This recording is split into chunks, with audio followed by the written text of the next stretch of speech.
وإن الفجار لفي جحيم يصلونها يوم الدين وما هم عنها بغائبين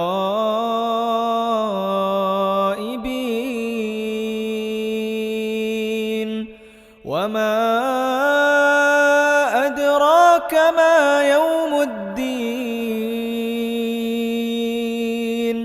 ثم ما أدراك ما يوم الدين يوم لا تملك نفس لنفس شيئا والأمر يومئذ لله. بسم الله الرحمن الرحيم. ويل للمطففين الذين إذا اكتالوا على الناس يستوفون وإذا كالوهم أو وزنوهم يخسرون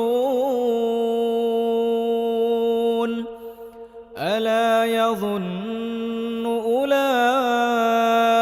أنهم مبعوثون ليوم عظيم يوم يقوم الناس لرب العالمين كلا إن كتاب الفجار لفي سجين وما أدراك ما سجين كتاب مرقوم.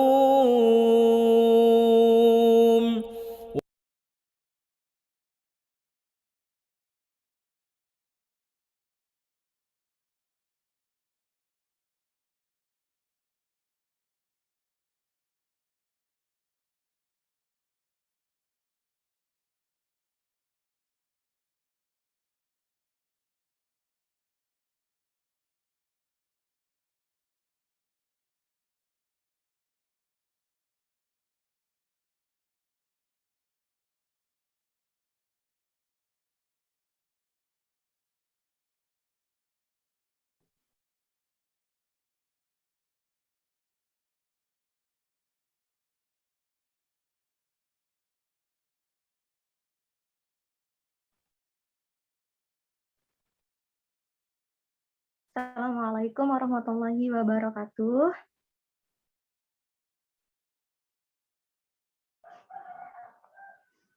Apakah suara saya terdengar, Bapak Ibu? Terdengar, Ustazah. Terima kasih kami ucapkan dan selamat bergabung kami ucapkan kepada Bapak Ibu yang hari ini berkesempatan hadir untuk Zoom yang webinar sesi ke-9 kita. Semoga di hari ke-8 hari menjelang Lebaran ya Bapak Ibu. Semoga kita selalu dalam keadaan sehat walafiat dan penuh dengan semangat menyambut malam Lailatul Qadar kita ini. Oke Bapak Ibu, selamat bergabung. Nah, bagaimana Ustaz? Berhubung pemateri kita, Alhamdulillah sudah bergabung bersama kita. Halo, siap. Siap. Bapak Ibu siap? Sudah siap dengan alat tempurnya kita, yaitu pena dan buku catatan kecilnya? Siap, Ustazah. Alhamdulillah. Oleh karena itu, mari kita mulai webinarnya Bapak Ibu ya. Baiklah. Bismillahirrahmanirrahim. Alhamdulillahirabbil alamin wa bihi nasta'inu ala umurid dunya waddin wassalatu wassalamu ala asrofil anbiya wal mursalin sayyidina wa maulana Muhammadin wa ala alihi wa sahbihi ajma'in.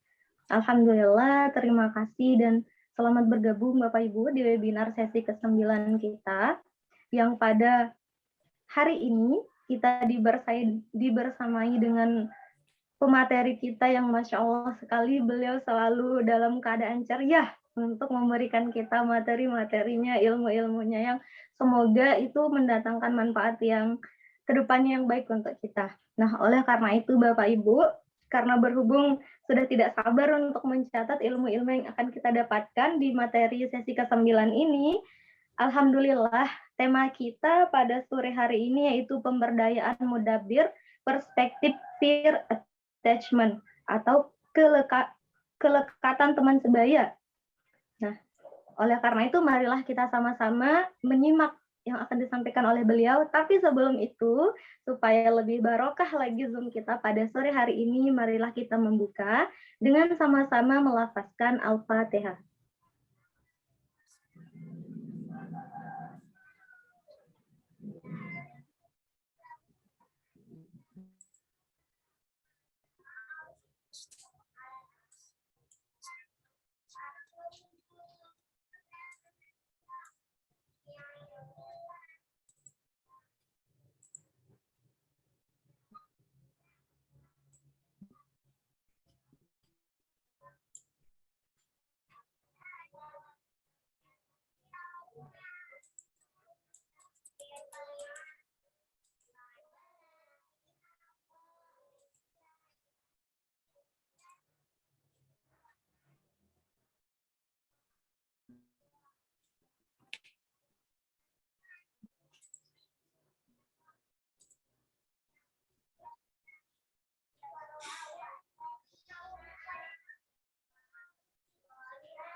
Ini macet di saya aja ya.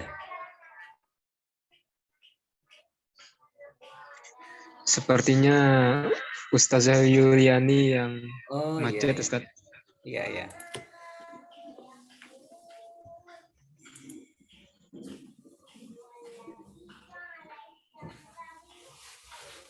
Tadi beliau udah buka ya, kita mulai aja ya. Iya, Ustaz.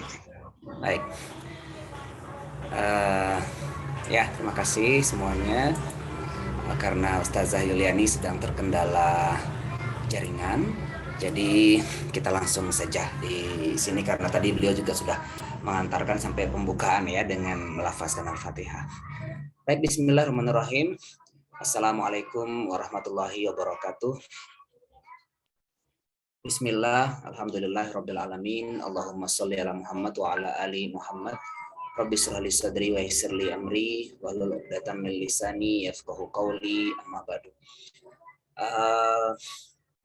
Ya, teman-teman semuanya, Bapak dan Ibu, terima kasih ya, alhamdulillah sangat bersyukur sekali di sesi yang ke-8 ini, 8 ya, sesi ke-8 ini kita masih bisa melanjutkan kembali kebaikan kita. Semoga kita berharap gitu, kita doakan kepada Allah Subhanahu wa taala agar waktu yang kita luangkan selama 1 jam ini bernilai ibadah di sisi Allah Subhanahu wa taala. Mungkin kita tidak bisa memberi yang berarti ya dengan cara yang lain ya kepada diri kita sendiri, tapi mungkin ya dengan mendapatkan ilmu, dengan menimba ilmu, dengan belajar, berbagi, bercerita di forum majelis yang baik ini bisa menjadi ladang zikir juga, ladang zikir kita kepada Allah Subhanahu wa taala.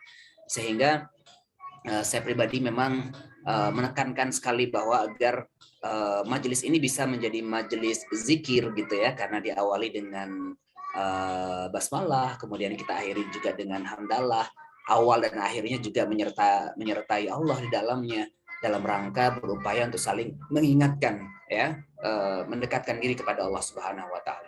Kita bersyukur usia kita tiba pada 10 hari terakhir Ramadan ini.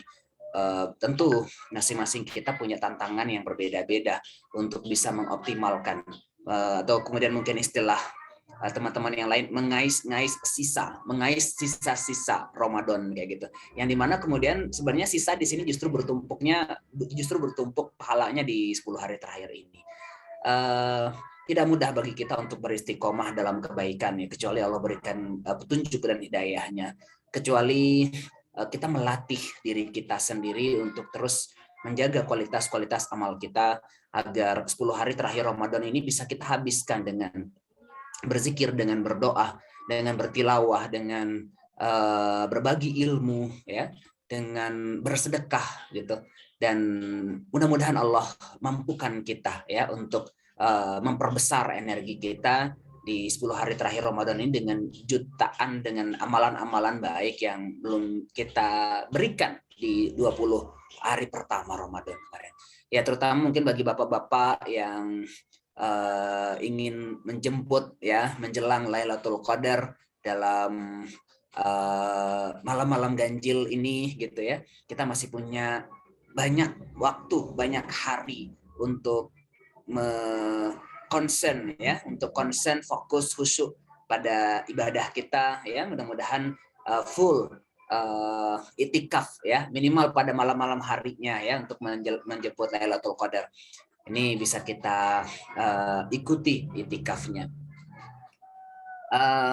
Teman-teman semuanya sambil menemani kita beritikaf, karena 10 hari terakhir Ramadan ini biasanya kesibukannya juga berbeda ya. Ibu-ibu mungkin juga sudah mulai mengkencangkan sabuknya untuk mengejar target tilawah ya, atau bahkan kemudian ada ibu-ibu di luar sana yang bikin kue dan lain sebagainya ya, atau beli baju lebaran dan lain-lain. Namun kita berharap kita bisa melakukan sesuatu yang lebih krusial, sesuatu yang lebih penting, sesuatu yang tidak merugikan diri kita di dunia dan di akhirat dengan Ramadan hari ini. Bapak-bapak dan Ibu, teman-teman semuanya, hari ini kita berbicara tentang satu topik masih seputar pesantren, masih seputar remaja. Salah satu tema populer di pesantren itu adalah istilah yang kita kenal dengan mudabbir. Tahu kan mudabbir ya? Kita kenal dengan istilah musrif musrifah. Iyakah? Bukan. Kalau musrif musrifah itu pembina ya. Kalau mudabbir sebenarnya kata-katanya juga sama, mudabbir ya. Orang-orang yang menata, mengelola, mengatur, memanage, maintenance ya. Kalau dulu ada istilah lain apa ya? Lupa saya. Ada beberapa istilah yang, tapi yang populer dipakai adalah mudabbir ya. Yang dipakai adalah dabbara yudabbir ya, mudabbir. Dan ini adalah kalau mudabbir dalam perspektif dalam kajian, dalam praktik kita di pesantren itu adalah kakak kelas ya yang mengayomi, kakak kelas yang membimbing. Dalam pendekatan psikologi bisa dekat dengan peer ya, sehingga kita kan pernah dengar itu istilah peer counseling ya. Kemudian kalau hari ini kita ngebahas tentang peer attachment. Kalau di luar kita sering dengar peer counseling, jadi kakak kelas membina atau teman sebaya membina teman-temannya yang lain. Nah, jadi mudabbir ini juga berlaku hal yang demikian. Saya dulu ketika menjadi mudabbir di Nurul Hakim ya, di pondok saya dulu, biasanya diambil beberapa kriteria mudabbir itu. Yang pertama adalah orang anak-anaknya berprestasi, karena dia akan membimbing. Saya dengar banget ya, saya camkan dengan sangat kuat ketika mudabbir saya dulu tuh, saya kelas 1 sanawiyah di Nurul Hakim menjadi santri. Kemudian kakak kelas saya itu, mudabbir saya itu kelas 1 aliyah kalau tidak salah. Jadi kami bedanya 3 tahun gitu ya. Kemudian di satu kamar itu, satu kamar saya itu ada ada sekitar 30 orang ya, sekitar 30 santri dengan dua mudabbir saja ya, 2 mudabbir. Nah, hal yang berkesan ketika itu mudabbir saya bilang begini, kami ini lebih berat tugasnya dibandingkan dengan orang tua kalian, dia bilang waktu itu ya. Kalau orang tua kalian mungkin membersamai, mengasuh 1, 2, 3, 4, 5, paling banyak 7 anak gitu. Tapi kalau kami sebagai mudabbir kalian mengasuh 30 anak dalam satu kamar. Dan itu pun full 24 jam. Insya Allah. Nah, jadi itu yang saya ingat gitu ya. Dia membandingkan dirinya waktu itu dengan orang tua saya. Ya, mudabir saya ngebandingin peran dia dengan peran orang tua kayak gitu. Jadi saya berpikir iya juga ya gitu. Dan artinya kalau kemudian benar pendapat itu bisa diterima, wajar dong kalau kemudian mencari mudabir itu adalah orang-orang yang memang punya kekuatan, kemampuan emosi yang bagus, kemampuan kognitif yang baik, kemudian perkembangan yang bagus gitu ya. Sehingga saya pernah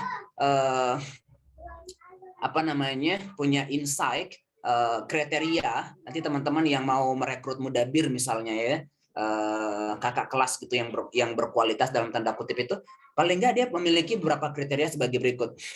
Yang pertama adalah cakap secara kognitif. Karena mudabir itu akan menyelesaikan banyak persoalan, banyak masalah ya. Masalah-masalah yang ada di adik kelasnya itu dia akan bantu menyelesaikan. Kalau kemudian menggunakan prinsip yang saat ini berjalan di pesantren-pesantren kita gitu, mereka yang menyelesaikan masalah menjadi jembatan antara pembina asrama, dalam hal ini adalah ustadz, ustazah dengan adik-adik kelas mereka kayak gitu. Nah, jadi mereka harus cakap secara kognitif, berpikir, karena nanti akan diminta untuk berpikir di situ. Kemudian yang kedua, cakap secara emosi.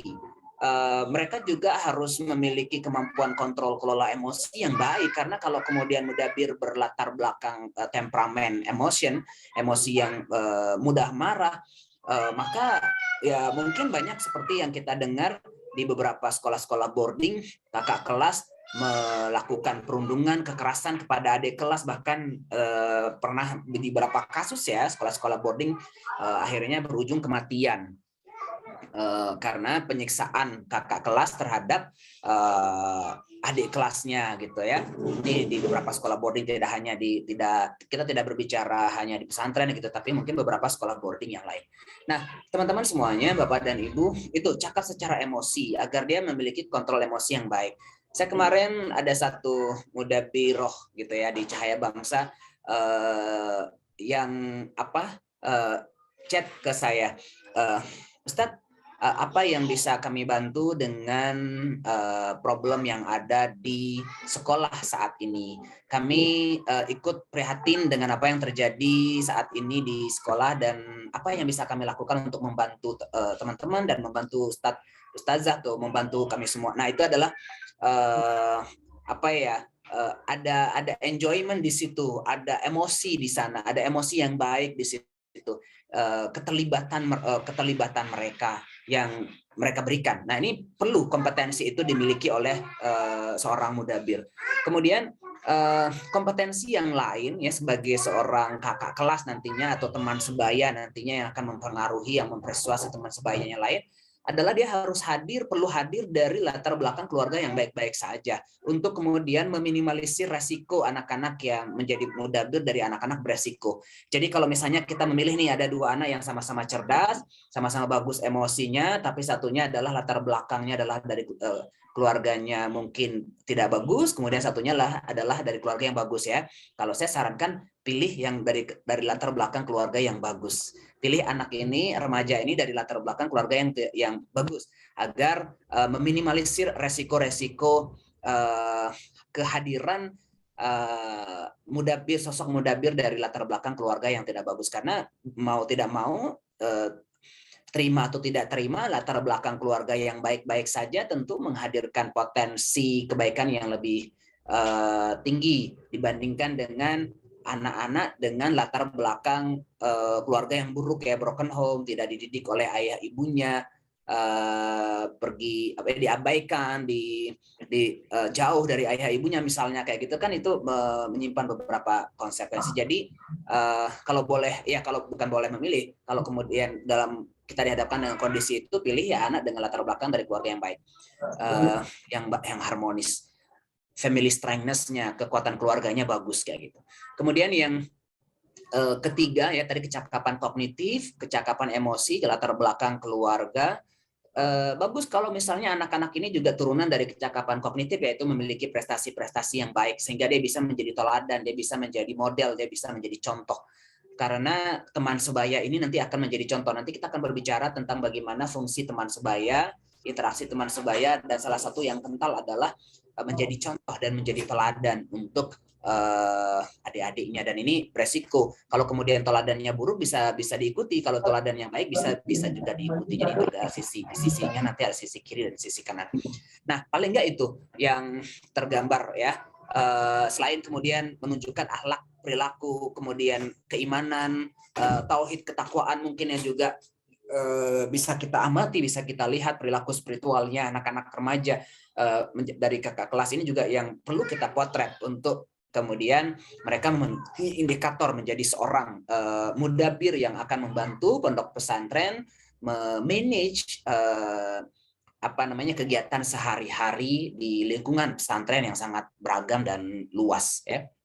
Nah, itu teman-teman semuanya, Bapak dan Ibu. Nah, selanjutnya mungkin sebelum saya melanjutkan kembali apa yang ingin kita bahas, saya ingin tahu dari Bapak dan Ibu, teman-teman semuanya di sini, apa yang ingin diketahui lebih lanjut tentang perilaku teman sebaya atau mudabir dalam perspektif teman sebaya di lingkungan pesantren. Apa yang ingin teman-teman ketahui tentang topik itu? Boleh tulis satu orang satu topik atau satu topik keinginan. Saya kepingin tahu bagaimana teman sebaya ditentukan bla bla bla misalnya. Silakan saya berikan waktu 3 menit untuk menulis di kolom chat. Topik apa yang ingin diperdalam oleh teman-teman terkait dengan teman sebaya ini atau subtopiknya ya. Kalau topik kita kan teman sebaya nih, peer attachment sebagai mudabir. Nah, subtopik yang ingin teman-teman bahas di sini, yang ingin diketahui dari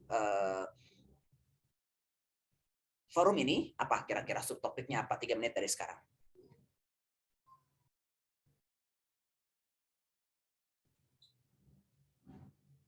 Ditulis di kolom chat. Interest dengan binaannya. Oke, mudabir yang interest dengan binaannya. Baik, bagaimana ya? Anak-anak remaja bisa nggak interest dengan adik kelasnya nanti atau dengan binaannya nanti seperti apa kayak gitu. Oke, boleh, terima kasih. Teman sebaya yang dominan mempengaruhi teman sebaya. Oke, kemampuan persuasi berarti ini ya, Pak Yugo ya. Kemampuan persuasi teman sebaya ini menarik ya untuk kemudian kita kaji. Baik, ada lagi yang lain. Subtopik apa yang ingin diketahui lebih lanjut tentang teman sebaya? Kalau tadi interest mereka ke adik-adiknya atau ke teman sebayanya atau kebinaannya, kemudian ada juga kemampuan persuasi. Oke, baik. Ada lagi yang silakan, masih ada waktu 2 menit untuk menulis di kolom chat subtopik apa yang ingin didalami, yang ingin dikaji dari topik mudabir perspektif teman sebaya.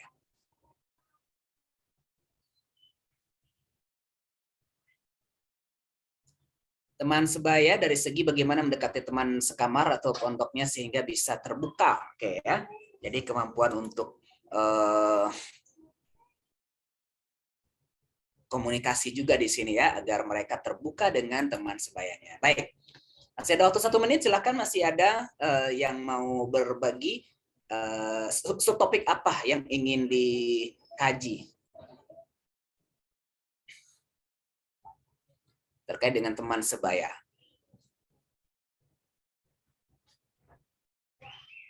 Oke, yes, waktunya habis ya. Baik, nanti kalau ada tambahan lagi boleh ditulis. Nah, menarik tadi dari yang pertama dari Bu Wahida tadi menyampaikan tentang interest. Bisa nggak ya?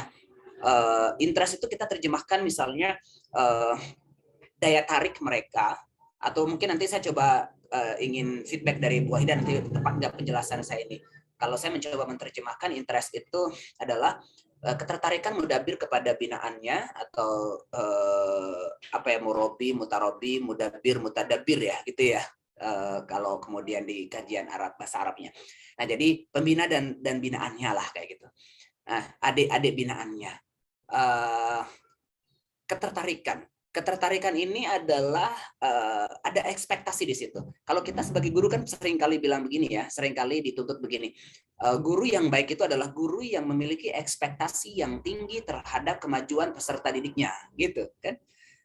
guru yang memiliki, yang baik adalah guru yang memiliki hope, pengharapan yang tinggi untuk kemudian anak didiknya melompat atau kualitasnya, grade-nya bisa lebih tinggi gitu. Nah, pada seorang anak remaja, biasanya mudabir ini kan nanti akan dipilih adalah kelas 1 SMA. Anak-anak kelas 1 SMA. Usianya sekitar 15 tahun, 14 tahun lah gitu ya. Nah, bisa nggak ya mereka memiliki ekspektasi hope yang tinggi terhadap adik-adiknya berdakwah kayak gitu ya? Ataukah fungsi mudabir itu hanya, kalau saya dulu misalnya nih, mohon maaf, kalau saya dulu fungsi mudabir ini hanya sekedar posisi saja untuk membantu mengatur, ayo siapa cepetan berangkat ke musola, cepetan ini ke situ, cepetan. Jadi nggak sampai ke interesting, nggak sampai ke enjoyment, nggak sampai ke proses menikmati, nggak sampai kemudian pada menghadirkan upaya yang sungguh-sungguh untuk berdakwah kepada adik kelas agar adik kelas menjadi lebih baik daripada saya. Kalau saya mungkin dulu nggak sampai sejauh itu dibentuk kayak gitu. Tapi ini menarik dari apa yang disampaikan oleh Bu Wahida ini. Untuk kemudian mudabir itu, teman sebaya itu memiliki energi dakwah ya, untuk mengajak kepada kebaikan adik-adik kelasnya atau teman sebayanya untuk melakukan perbuatan baik seperti perbuatan baik yang dia rasakan kayak gitu. Nah, ini perlu dimiliki. Nah, pada usia remaja bisa nggak seperti itu gitu. Ya sesungguhnya kalau secara kognitif sudah bisa gitu ya. Tapi kalau misalnya anak-anak mudabir ini tidak memiliki orientasi yang tinggi terhadap hal itu, ya sulit juga untuk dibentuk, sulit juga untuk kemudian dia memiliki interest untuk oke, saya membantu anak ini untuk menjadi lebih baik. Biasanya mereka akan memiliki kelekatan kepada sesuatu yang isu-isu yang sama-sama mereka minati gitu, isu-isu yang sama-sama mereka minati, misalnya sama-sama tertarik dengan dunia game, maka dia akan bantu temannya itu untuk masuk kepada topik-topik game seperti yang dia kehendaki gitu, sehingga akhirnya menjadi sama minatnya itu, kualitas minatnya itu sama dengan game itu gitu. Tapi tidak mudah bagi seorang anak remaja untuk membantu adik-adiknya agar dia nanti bertobat, agar dia menjadi lebih baik, agar dia bisa berbakti kepada kedua orang tuanya kayak gitu. Itu tidak gampang untuk remaja bisa hadir pada posisi itu. Dan ini tapi bukan tidak mungkin ya, dia itu memungkinkan saja gitu ya, tapi perlu dengan kerja keras ya, sehingga mudabir ini akan memerankan peranan yang sangat penting sebenarnya. Untuk itu dia perlu dilatih gitu, harus direkomendasikan nih, sangat baik jika ada pelatihan khusus untuk mudabir. Jadi ada TOT-nya, ada trainer of trainer-nya, karena mereka kan kelak akan menjadi trainer nih. Jadi rekomendasi ini buat kami sendiri di Cahaya Bangsa belum punya silabusnya, belum punya kurikulumnya, tapi dari sekarang sudah mulai berpikir apa kira-kira kompetensi yang perlu dilatihkan kepada mudabir agar mereka siap pakai gitu, mereka siap digunakan, mereka siap tempur untuk memiliki termasuk kompetensi yang tadi itu gitu ya, memiliki kompetensi untuk berdakwah dan memiliki ekspektasi yang tinggi terkait perubahan binaan-binaannya kayak gitu. Tapi itu tidak akan terjadi kalau kemudian mudabir sendiri belum selesai dengan dirinya. Ya, anak-anak remaja kita ini kalau dia masih akhlaknya juga masih tidak bagus, kemudian dia masih bolos, dia masih bohong, dia masih apa kayak gitu, levelnya masih, kalau kami kan santri itu kami bagi menjadi level 6 ya, di Cahaya Bangsa itu kami bagi menjadi level 6. Dan ini sekali lagi sangat memudahkan sekali. Nanti akhirnya saya berpikir mudabir itu minimal dia di level 4. Nggak bisa mudabir itu level 1, nggak bisa mudabir itu level 2, nggak bisa juga mudabir itu level 3. Ya, karena dia akan mendakwahi orang lain gitu ya. Jadi dia minimal ada di level 4. Dia harus selesai dulu dengan dirinya sendiri. Kalau dia masih belum selesai, dia masih di level 2, masih level 3, gimana dia mau mengajak kebaikan kepada adik-adiknya, kepada teman-teman sebayanya, dia sendiri masih berkutat di situ kayak gitu. Nah, jadi recommended nih untuk ada pelatihan. Untuk ada pelatihan khusus masa orientasi Mudabir secara berkelanjutan, tidak cukup dengan 1 kali 1 tahun, pasti nggak cukup itu. Harus ada training berkelanjutannya, misalnya mungkin sekali 3 bulan, atau paling enggak 2 kali dalam 1 tahun. Dan kepengurusan Mudabir itu kan juga biasanya sama dengan pengurusan OSIS ya, mungkin ya kalau kemudian kita berbicara tentang OSIS nih, 2 tahun paling enggak, mereka dari kelas 1 SMA itu mereka udah jadi pengurus sampai kelas 2 SMA.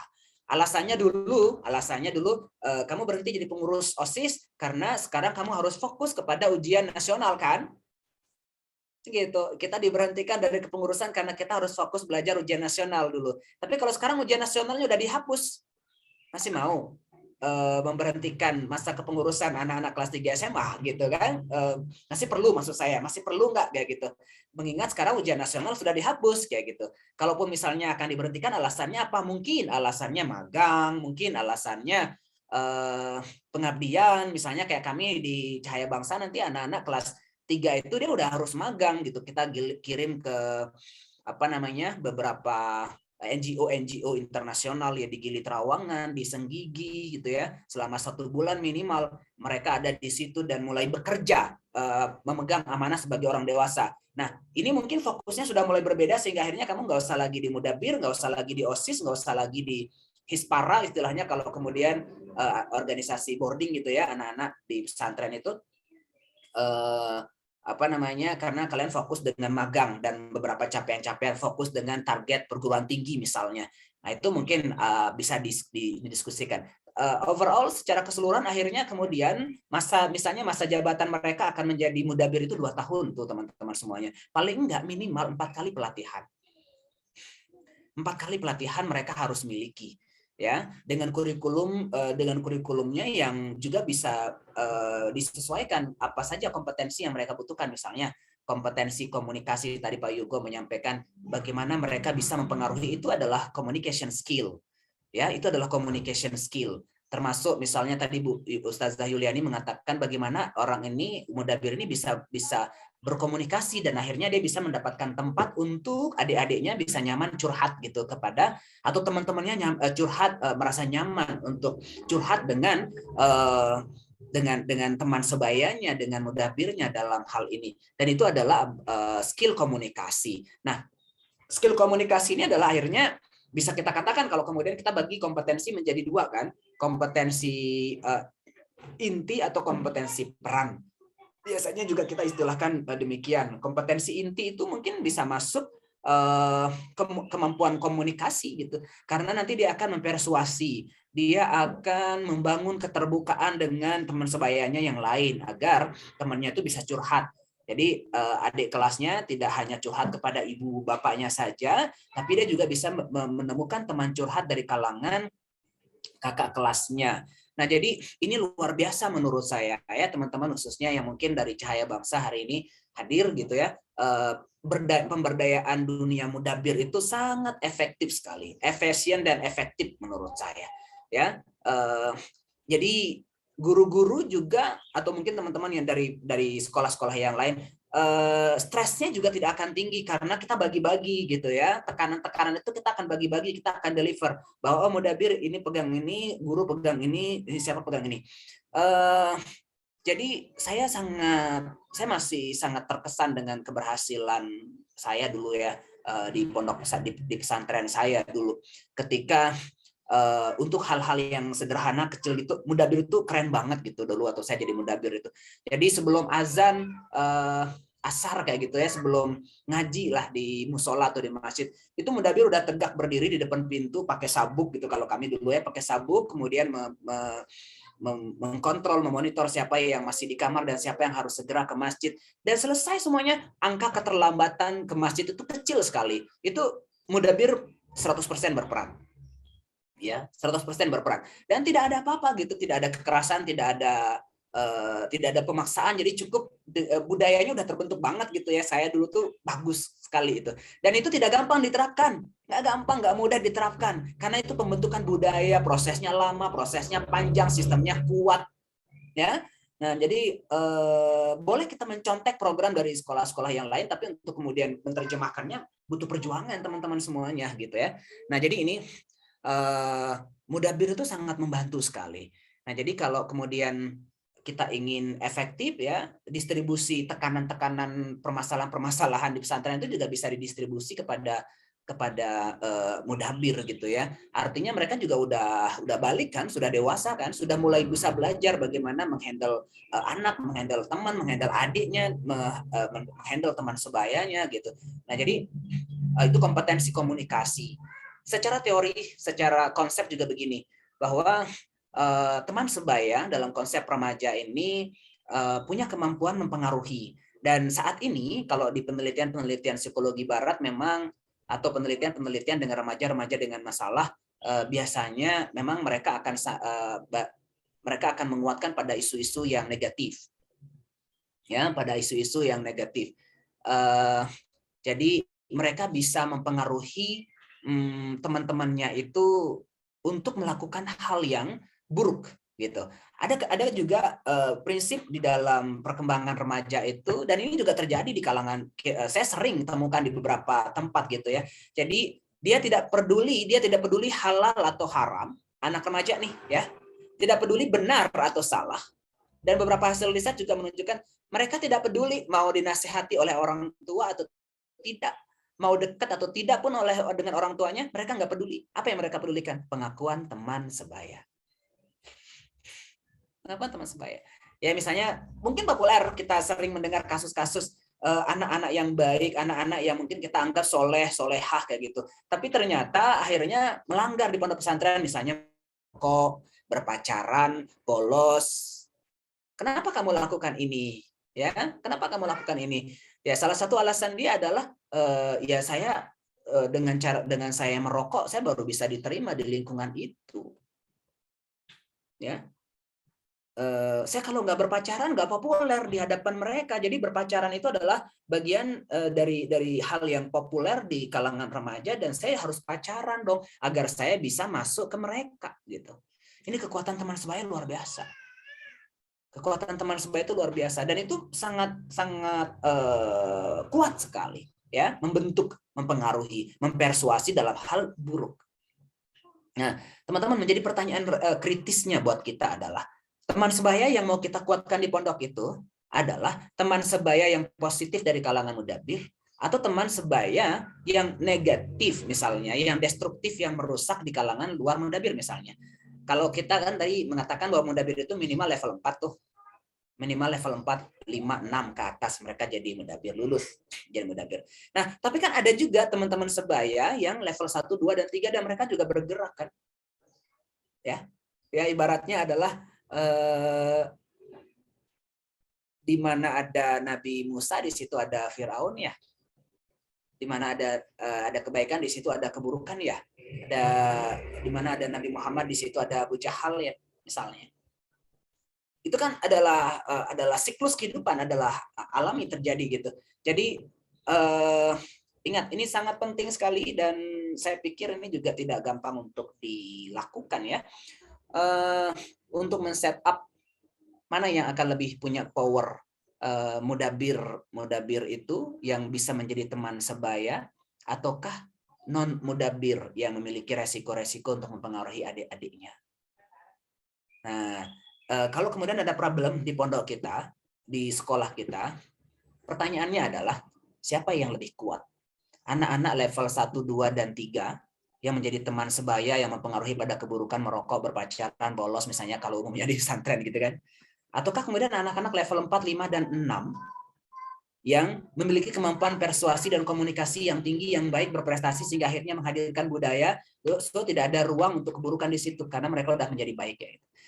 Tapi ingat, ada kecenderungan, saya menemukan ini dari hasil lapangan, ada kecenderungan anak-anak yang baik itu, yang level 4, 5, dan 6 itu tidak memiliki kemampuan komunikasi yang bagus. Ya, sehingga nanti misalnya di pondok kita tuh ada datang anak-anak pindahan gitu kan, yang mungkin bermasalah, yang dikeluarkan dari sekolahnya. Nah, dengan siapa dia lebih cepat bertemu anak-anak yang bermasalah ini, yang dia dikeluarkan dari sekolah sebelumnya? Dengan siapa dia lebih mudah terhubung? Biasanya dia lebih mudah terhubung dengan anak-anak yang level 1, 2, dan 3. Karena apa? Karena level 1, 2, dan 3 ini komunikatif. Level 1, 2, dan 3 ini kuat. Level 1, 2, dan 3 ini cenderung punya geng gitu, sehingga akhirnya mereka yang lebih bisa mempengaruhi Dan ingat satu prinsip dalam interaksi teman sebaya itu, dalam interaksi anak remaja, bahwa remaja kita akan cenderung mencari orang-orang yang value-nya sama dengan value dirinya. Kalau aku nakal, aku akan cari orang nakal.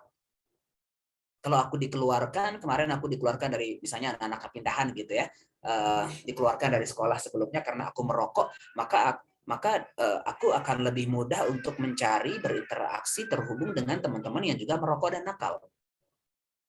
Kalau kemudian ternyata anak-anak level 1, 2, dan 3 yang lebih bergerak. Tapi kalau anak-anak yang level 1, level 4, 5, dan 6 itu kemudian akhirnya berperan menjadi dai, ya, misalnya ada anak-anak yang beresiko bermasalah, dipecat misalnya dari pondoknya sebelumnya, kemudian masuk ke pondok kita, ditangkap nih oleh anak-anak level 4. Yuk kamu sama saya saja.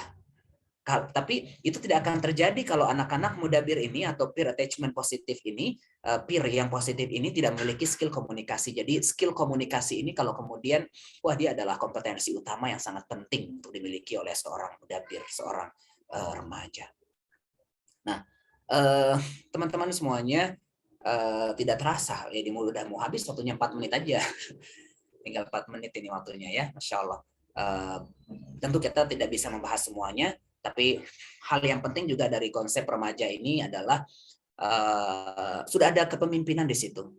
Hati-hati kalau sudah ada pemimpin dan kepemimpinan, sehingga kita mengenal istilah geng gitu kan. Kita mengenal istilah geng. Kalau anak-anak remaja ini sudah masuk dalam komunitas geng, itu mereka punya kekuatan lebih besar dibandingkan dengan mereka yang tidak ngegeng. Dan perlu kita amati juga pembina asrama, guru dan lain sebagainya perlu melihat juga bahwa anak kadang mengatakan bahwa saya tidak punya geng gitu. Secara clear de facto mereka tidak punya geng, tidak ada nama dan lain sebagainya gitu. Tapi di luar mereka berkomunitas. Nah, itu hati-hati juga gitu. Tapi itu lebih baguslah dibandingkan dengan kemudian dia mengakui dirinya bahwa ini geng X, geng Y, geng Z misalnya kayak gitu. Nah itu lebih terbuka lagi kan, lebih sulit untuk kita tanganin kalau kemudian terbuka. Nah jadi ini juga tentang geng ini juga pemberdayaannya juga menjadi menarik ya. Kadang ada anak-anak yang saya sendiri gini, siapa ya di antara remaja itu di level 3 atau di level 2 tapi ternyata paling didengar, tapi dia ternyata paling berpengaruh ya. Kita bisa mendiskusikan dan memberikan kesempatan bagi dia untuk menjadi mudabir dan men-set up dia karena dia yang memiliki pengaruh yang besar terhadap teman-temannya itu gitu. Jadi satu kali dia ngomong tuh teman-teman yang lain bisa ngikut. Jadi maka kita pegang tokohnya siapa di antara mereka yang memungkinkan untuk kita pegang dan bisa mempengaruhi, karena nggak semuanya bisa masuk ke anak-anak level 1, 2 itu. Ya guru tuh nggak semuanya bisa masuk, apalagi kakak-kakak kelas atau mudabir yang soleh-solehah kayak gitu ya. Jadi mereka ditolak juga, jangan deh masuk ke sini nanti kamu dakwah lagi di sini. Nah, itu ada kecenderungan begitu ya. Sok bener sok apa kayak gitu kan ada kecenderungan begitu juga nih pada anak-anak kita. Nah, ini perlu kreatif akhirnya kita untuk melihat siapa yang lebih memiliki kompetensi untuk menjadi kakak kelas, menjadi teman sebaya yang tepat. Baik, tak terasa, Masya Allah saya ngomong terus nih dari tadi nih. Tak terasa udah 1 jaman saja.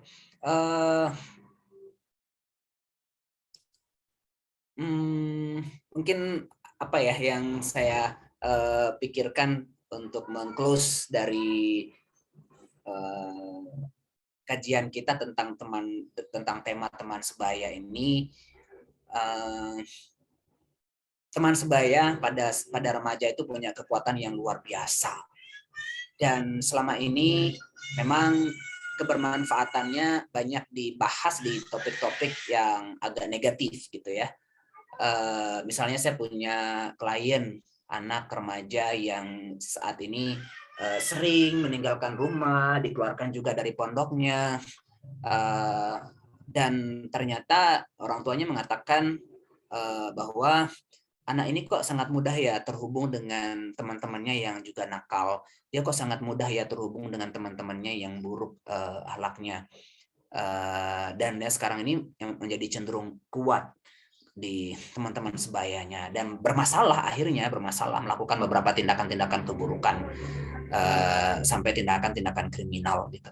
Nah, kenapa ya anak saya lebih mudah akhirnya terjerumus kepada keburukan, ya karena tadi itu konsep teman sebaya itu memang akan mencari lingkungan atau teman yang memiliki kesamaan dengan dia, sama-sama nakal, sama-sama tidak baik, sama-sama buruk akhlaknya, sama-sama budayanya, berbohong misalnya dan lain sebagainya. Jadi itu akan lebih mudah menghubungkan anak-anak kita.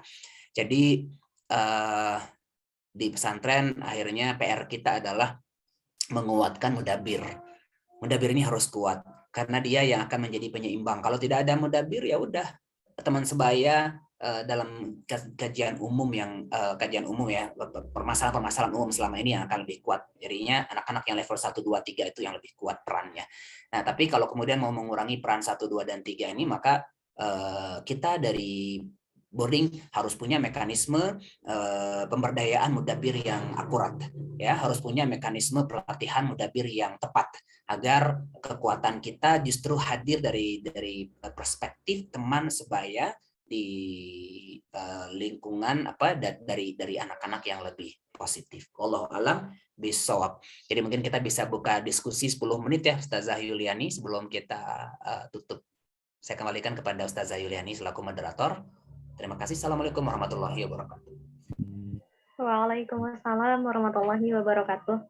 Masya Allah sekali ya materi kita hari ini Bapak Ibu. Jadi mumpung kita masih punya kesempatan 10 menit untuk bertanya, jadi mari kita gunakan kesempatan ini Bapak Ibu. Bapak Ibu bisa bertanya dengan raise hand atau bisa juga menulis di kolom komentar, nanti kami bacakan, atau mungkin Bapak Ibu ingin berkomunikasi langsung, alhamdulillah bisa juga Bapak Ibu ya, silahkan.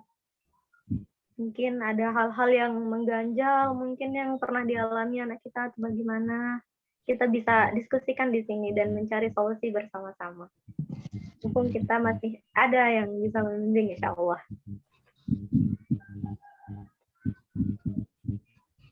Oh ya, saya mohon maaf, waktu kita masih sampai 16.30 WIB ya, jadi masih ada nih waktunya, masih ada 28 menit, bukan 10 menit. Masya Allah. Ya, silakan. Kan. Mungkin dari guru-guru Cahaya Bangsa juga di sini ada Ustazah Farida, Ustaz Effendi mungkin ya, supaya lebih kuat lagi dalam membimbing santri-santri kita. Di sini juga ada Ustaz Sigit, silahkan Ustaz. Oh, ada yang raise hand. Silahkan Ibu Wahidah. Baik, terima kasih Ustazah. Izin bertanya. Assalamualaikum warahmatullahi wabarakatuh. Waalaikumsalam warahmatullahi wabarakatuh. Ini terkait dengan teman sebaya tadi Ustadz ya. Ya. Saya mungkin tidak melihat kepada santri secara keseluruhan, tapi bagaimana kemudian saya sebagai orang tua melihat kecenderungan itu terhadap anak saya pribadi, kaitannya dengan pergaulannya yang hari ini kemudian untuk kita siapkan nanti masuk di sekolah di Cahaya Bangsa insya Allah. Yang saya melihat Gifari dia adalah tipe yang cepat sekali bergaul di lingkungan baru gitu.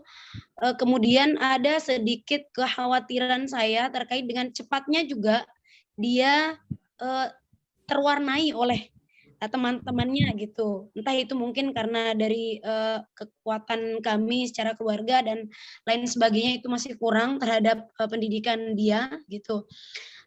Bagaimana saya seharusnya sebagai orang tua membangun komunikasi yang baik supaya nanti kan ketika dia masuk sekolah bukan dia kemudian yang akan membawa pengaruh yang dalam tanda kutip di sekolahnya, tapi kemudian dia mampu memberikan hal-hal yang baik di sekolahnya, dan ketika itu nanti timbul kecenderungan-kecenderungan itu di sekolah, harapan saya kemudian dia anak-anak yang seperti ini nantinya bisa menjadi perhatian khusus kemudian dengan tidak mengabaikan, kadang kan anak-anak potensinya seperti yang disampaikan Ustaz tadi ada, cuman kadang tidak menjadi titik fokus dari penyelesaian pesantren-pesantren yang ada saat ini. Ketika dia sudah di label, oh ini anaknya begini, dia terabaikan begitu. Itu Ustaz, terima kasih. Itu saja. Assalamualaikum warahmatullahi wabarakatuh.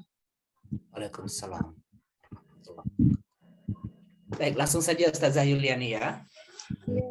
Baik, ini pertanyaan menarik, jadi memperluas cakrawala diskusi kita. Terima kasih Bu Wahida tentang orang tua. Bapak Ibu, teman-teman yang lain khususnya orang tua, ada hasil penelitian tesis teman saya. Ini bagus hasil penelitiannya. Jadi tidak ada pengaruh tidak ada pengaruh peran orang tua terhadap anak yang anak yang bermasalah yang memiliki kedekatan dengan teman-temannya yang bermasalah. Misalnya saya contohkan ini, si Fulan anaknya, si Fulan adalah remaja yang bermasalah. Kemudian si Fulan ini bertemu dengan si A, B, C dan seterusnya yang juga dia bermasalah. Nah, dia terlibatlah dalam keburukan nih anak-anak ini, si Fulan ini. Nah, kemudian bagaimana posisi orang tua di tengah problem dia itu? Ternyata nggak ada pengaruhnya. Mau orang tua melarang atau tidak melarang, tidak berdampak. Nauzubillah min zalik ya, kita tidak mau. Dan ini pada anak-anak yang bermasalah memang dia lebih cenderung mendengarkan temannya dibandingkan dengan orang tuanya. Dan ini adalah salah satu ciri dari puberitas remaja-remaja Eropa juga, dia lebih lekat dengan teman sebaya dibandingkan dengan orang tua. Hati-hati buat saya pribadi dan kita semuanya yang punya anak remaja yang atau sudah masuk ke remaja atau menginjak remaja gitu ya. Popularitas kita akan turun sebagai orang tua jika sudah masuk fase remaja. Ya, misalnya saya pernah bertemu dengan seorang anak santri juga yang mengatakan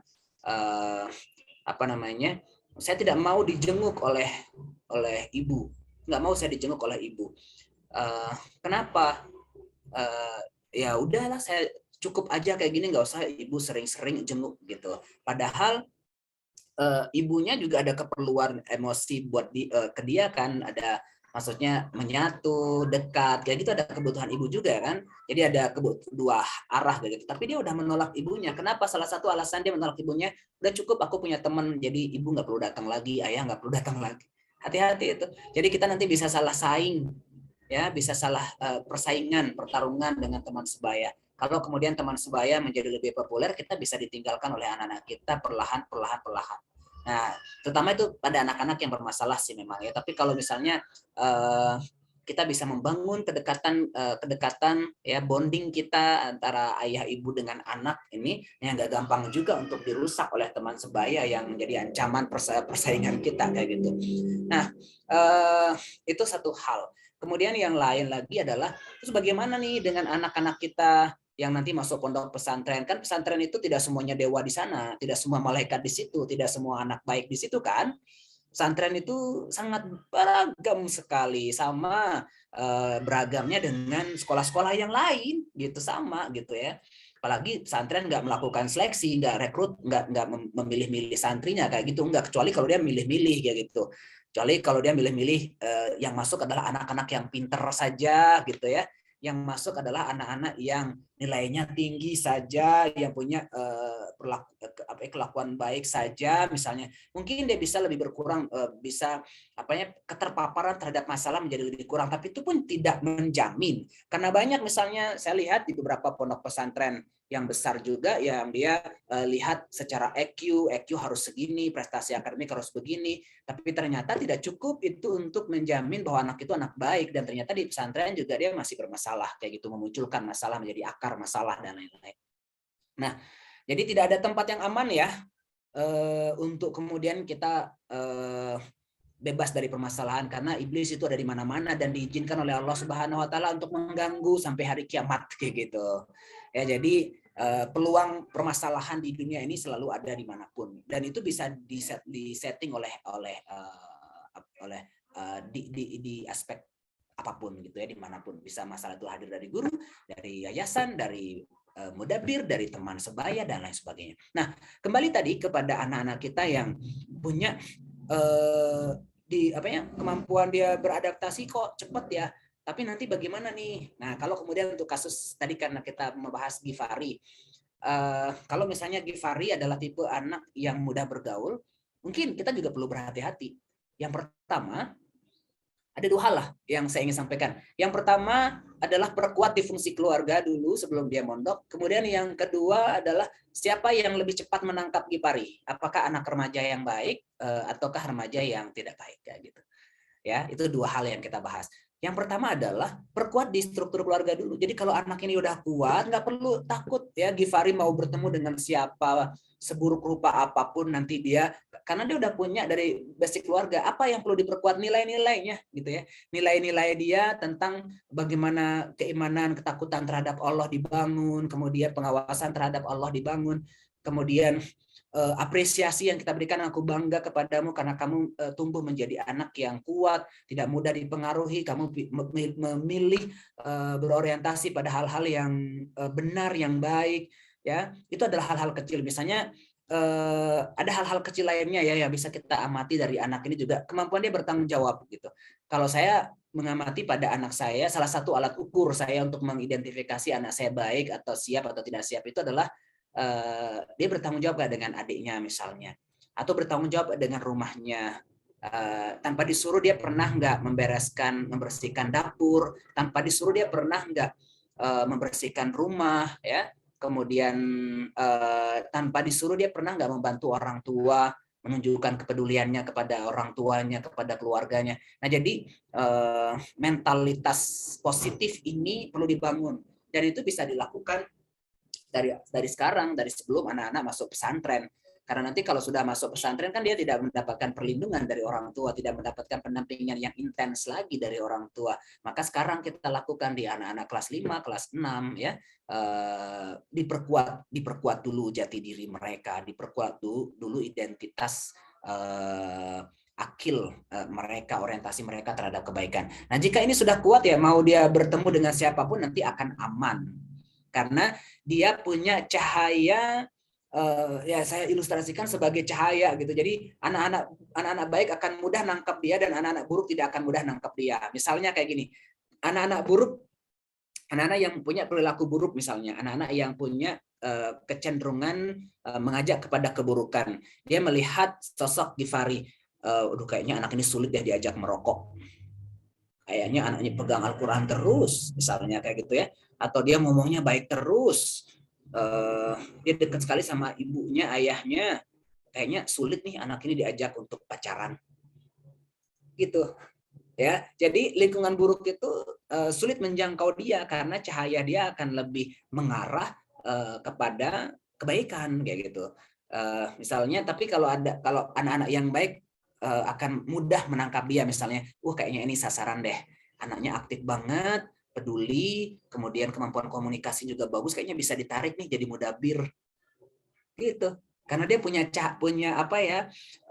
Apa sih kita bilang selain cahaya gitu, punya sisi aura, mungkin kita juga bilang begitu ya, aura ya. Tapi saya sendiri tidak pernah belajar tentang aura, mungkin ini bahasa publik yang lebih mudah. Jadi anak kita punya aura yang lebih mengarah kepada positif, sehingga dia lebih mudah didekati oleh anak-anak positif dan sulit didekati oleh anak-anak yang negatif gitu. Mungkin bisa berbicara juga hukum fisika ya, magnet itu ya. Saya nanti mungkin bisa ada hukum fisikanya gitu. Oke, teman-teman nanti bisa menjelaskan di sini. Kayaknya Ustadz Sigit ya. Ustadz Sigit ini basicnya fisika. Ada nggak hukum fisika yang menjelaskan tentang hal itu, Ustadz Sigit? Bahwa kalau ada ya, nanti saya tunggu penjelasan antum setelah ini. Nah, kemudian saya lanjut lagi sebelum ke penjelasan ke Ustadz Sigit tentang hukum fisika ya. Kita juga bisa itu tadi dari perspektif keluarga, jadi kuatkan dia agar hukum fisika itu nanti berlaku. Kemudian yang ketiga, yang berikutnya adalah kita bisa melihat, misalnya saya pernah ngomong ke anak saya, Gaza gitu, kepada anak saya nih, Gaza sepertinya sangat mudah bergaul, dan saya lihat dirimu ada resiko untuk kemudian mudah bergaul pada hal yang baik, tapi mudah juga untuk bergaul pada hal yang buruk kayak bilang gitu. Jadi silakan kenali dirimu, karena nanti kalau misalnya Gaza bergaul dengan anak ini, tapi kemudian Gaza belum punya filternya yang kuat, jadi nanti akan tergerus gitu. So saya lakukan dua hal kepada Gaza. Yang pertama adalah yang paling dominan adalah saya perkuat filternya dia karena dia masih anak-anak. Saya kuat filter dia dulu kayak gitu. Kemudian yang kedua adalah mungkin nanti saya akan pilah-pilah ya, dengan anak ini kamu boleh dekat tapi jangan terlalu dekat, dengan yang ini silakan lebih intens dekat lagi gitu, lebih intens kedekatanmu gitu. Nah, di situ kalau misalnya nanti Givari masuk ke pondok, pastikan kalau misalnya dia punya potensi untuk mudah dipengaruhi, ya pastikan dia diperkenalkan dulu dengan anak-anak level 4, 5, dan 6. Jangan di awal diperkenalkan dengan anak-anak level 1. Karena tipe Gipari misalnya adalah anak yang mudah dipengaruhi. Kalau dan dia masih di tengah-tengah kan anak ini, mungkin belum identitas dirinya belum terlalu kuat. Jadi dia ngambang kayak gitu kan, mau dekat sama siapa saja nanti dia akan dibentuk gitu. Nah, jadi jangan perkenalkan dia, jangan dekatkan dia dengan anak-anak yang level 1, 2, dan 3 gitu. Tapi langsung dekatkan, gabungkan dia dengan anak-anak level 4, 5, dan 6 kayak gitu. Nah, itu juga efektif. Sehingga mungkin tips nih buat Bu Wahida kalau nanti mau masukkan anaknya ke Cahaya Bangsa, dari sekarang intip anak-anak Cahaya Bangsa tuh siapa yang mau didekatkan dengan Givari. Dari sekarang tuh bisa diintip gitu. Misalnya siapa ya? Lihat aja anak-anak SMP yang berprestasi saat ini kan. Dan itu adalah anak-anak yang bagus, kayaknya nih aku ingin kenalkan anak ini dengan Givari nanti pada saat pertama kali dia masuk. Boleh itu. Ya. Bisa dibangun itu gitu ya. Jadi dari sekarang juga sudah mulai ngomong dengan Givari bahwa nanti kamu kenal ya sama kakak ini, dia bla bla bla bagus bla bla bla misalnya kayak gitu. Itu sudah bisa bisa dilakukan juga ya. Nah, jadi nanti kalau kemudian dia bertemu dengan anak level 4, 5, 6 mungkin agak sedikit lebih aman dan sedikit lebih beresiko kalau kemudian dia ketemu dengan 1, 2, dan 3 padahal anak ini belum punya. Tapi jangan khawatir kalau dia udah punya identitas diri yang kuat, jangan khawatir mau ketemu dengan anak level 1, 2, sampai 6 pun it's okay karena anak punya jati dirinya. Tapi itu memang agak jarang terbangun kepada anak-anak SD ya, atau yang mau menjelang masuk SMP. Tapi bukan tidak bisa, itu sangat bisa. Silakan, itu bisa kita kerjakan dari sekarang. Wallahu a'lam bishawab. Mungkin Ustadz Sigit silakan memperkenalkan tentang fisika. Tadi konsep fisika tadi itu, silakan Ustadz Sigit. Baik Ustadz, Bismillah. Jadi berkaitan dengan yang Ustadz paparkan tadi, memang ada kaitannya dengan ilmu fisika. Nah, khususnya itu tentang materi gaya listrik, ya, atau orang fisika biasa bilang dia gaya Coulomb. Nah, gaya listrik ini pada dasarnya berlaku atau terjadi pada muatan-muatan listrik, Ustaz. Nah, muatan listrik itu kan kita tahu ada yang positif dan ada yang negatif begitu. Nah, lalu dia berbanding lurus terhadap perkalian muatan dan berbanding terbalik dengan jaraknya. Nah, mungkin nanti dua buah muatan ini kita bisa analogikan sebagai santri pada level-level tertentu tadi itu. Nah, artinya gaya akan terbentuk gaya yang positif atau negatif. Nah, juga bisa seperti itu dihasilkan oleh dua muatan itu. Nah, kemudian gaya berbanding terbalik dengan jarak. Artinya semakin dekat jarak, maka gaya semakin besar. Dan sebaliknya seperti itu. Nah, mungkin bisa kita analogikan dengan ini, Ustaz. Ada santri yang level tinggi dan level rendah, mungkin begitu. Nah, lalu yang level, artinya yang level rendah ini, dia memiliki karakter yang kuat, yang bisa menarik santri yang artinya sudah bagus begitu.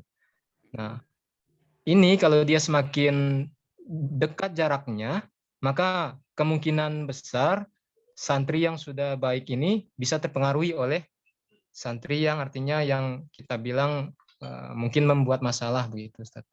Nah, jadi dia gayanya semakin besar begitu. Kalau mereka dekat-dekat, nah istilahnya kayak gitu. Okay. Nah, mungkin juga bisa begini, Ustaz, itu bisa juga dicegah kalau ada latar belakang yang kuat dari keluarga santri yang artinya kita takut dipengaruhi itu. Kalau keluarganya bisa membentengi dia dengan nilai-nilai yang kuat, artinya tidak cepat terpengaruh, nah itu mungkin bisa. Artinya kedekatan keluarga juga penting di sana. Mungkin analoginya seperti itu. Jadi gaya listrik dia, Ustaz. Mungkin itu saja yang bisa Anda sampaikan. Ya, terima kasih ya. Jadi ada kesamaan ya hukum fisika dengan psikologi juga. Ya, memang akhirnya ada beberapa yang berjodoh ya antara beberapa teori psikologi dengan teori fisika. Ini menarik ya. Ustaz Sigit mungkin bisa menulis tentang hal itu tadi itu lebih rapi dan nanti bisa di-share. Mungkin Insya begitu. Allah Ustaz, bisa. Ya. Silakan jika saya kembalikan kepada moderator. Baik, Bapak Ibu, kita masih punya waktu 3 menit. Mungkin di waktu 3 menit ini, detik-detik terakhir, begitu ada yang ingin mengutarakan pertanyaan. Ternyata Masya Allah baru kepikiran, ini mumpung ditanyain, masih baru detik-detik terakhir, masih bisa kita untuk bertanya. Bagaimana Ustazah Farida? Atau dari Ustaz Sigit sendiri?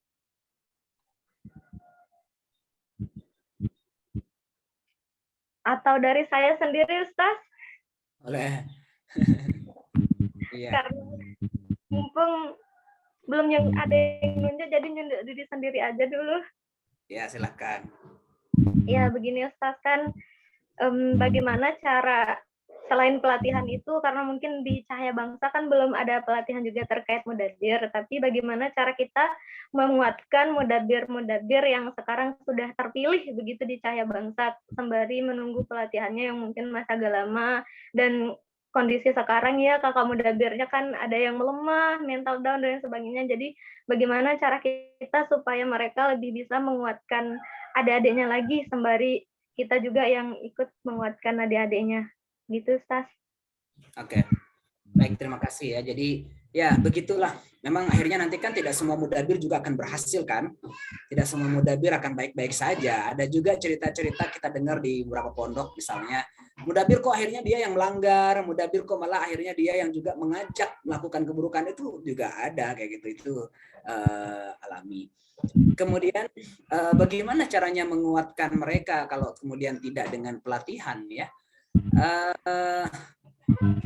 Ya pertama memang perlu disusun tuh matrikulasi pelatihannya disegerakan karena mudabir ini perlu bekal untuk menjadi peer attachment, perlu bekal untuk menjadi teman sebaya yang berkualitas. Kemudian ya dengan peran organisasi yang mereka jalani, struktur organisasi yang mereka ambil saat ini juga sebenarnya adalah ruang belajar bagi mereka gitu. Amanah-amanah yang mereka jalankan itu menjadi ruang belajar untuk mereka bisa bertanggung jawab. Kemudian kalau misalnya belum ada pelatihan, kemudian peran di organisasi juga masih belum terlalu optimal, bagaimana ya memberikan dorongan menjaga kualitas mudabir ini agar tetap tinggi gitu ya, agar tetap bisa menjadi teladan kebaikan. Mungkin di antara banyak cara, ya salah satunya yang paling populer adalah berkomunikasi minimal gitu ya, menjalin komunikasi, penguatan, jadi melakukan penguatan terus kepada mudabir dan akhirnya intervensi yang tepat adalah pelatihan itu tadi gitu. Ya, disegerakan. Ada beberapa cara ya untuk kemudian bisa kita lakukan pendekatan kalau misalnya dia tidak terstruktur kegiatan pelatihannya.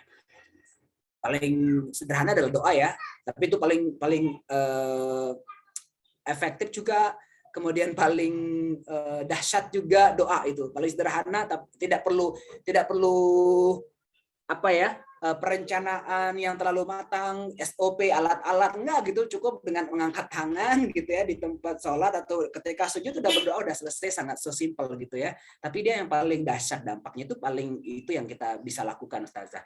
Kemudian yang kedua di atasnya itu mungkin kita bisa berkomunikasi, membangun kesadaran,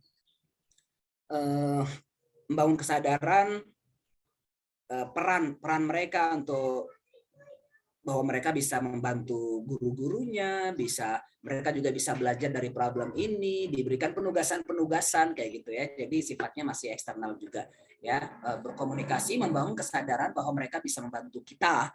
Kemudian mereka diberikan penugasan-penugasan untuk membantu menyelesaikan problem-problem tertentu.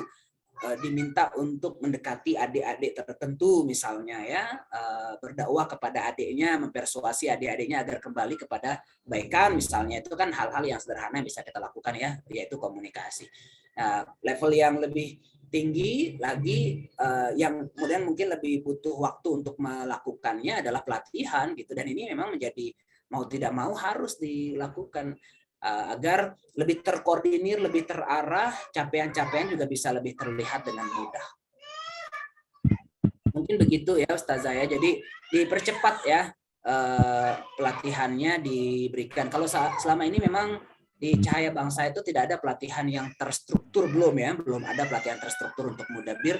Yang ada adalah melibatkan mereka di dalam kegiatan-kegiatan musyawarah, rapat, pengambilan keputusan, hal-hal seperti itu gitu, atau melatih mereka secara tidak langsung melalui penugasan-penugasan tertentu, tapi yang khusus untuk meningkatkan kompetensi dan kapasitas building para Mudabir memang harus diagendakan dengan cepat gitu.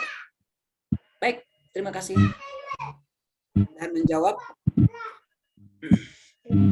Alhamdulillah, terima kasih atas jawabannya Ustaz. Insya Allah terbuka jadinya ada sedikit cahaya begitu.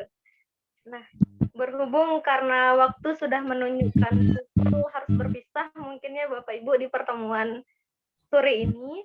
Tetapi sebelum itu izinkanlah saya selaku moderator untuk merefleksi kembali hasil-hasil bahasan kita atau materi kita. Yang pertama tentu saja remaja itu adalah memiliki konsep harus lekat dengan sebagainya. Oleh karena itu kita selaku orang tua ataupun ustazah membimbing mereka supaya mereka punya cakap secara kognitif, pandai mengelola emosi, kemudian selain juga hal-hal seperti itu ada terkait latar belakang dan tentu saja prestasi, mengarahkan mereka pada prestasi yang baik. Sehingga lalu bagaimana? Misalnya kita bisa dengan men-setting anak-anak yang memiliki power di teman-temannya untuk mengarahkan ke yang lebih baik lagi. Kemudian kita bisa kreatif lagi dalam melihat kompetensi yang dimiliki oleh anak-anak kita karena pada masing-masing mereka memiliki kompetensi yang berbeda-beda. Sehingga mereka bisa menjadi sosok khususnya Mudabir yang kuat, Mudabir yang tidak goyah dihantam badai. Nah, itu saja Bapak Ibu, dan sebelum kita menutup,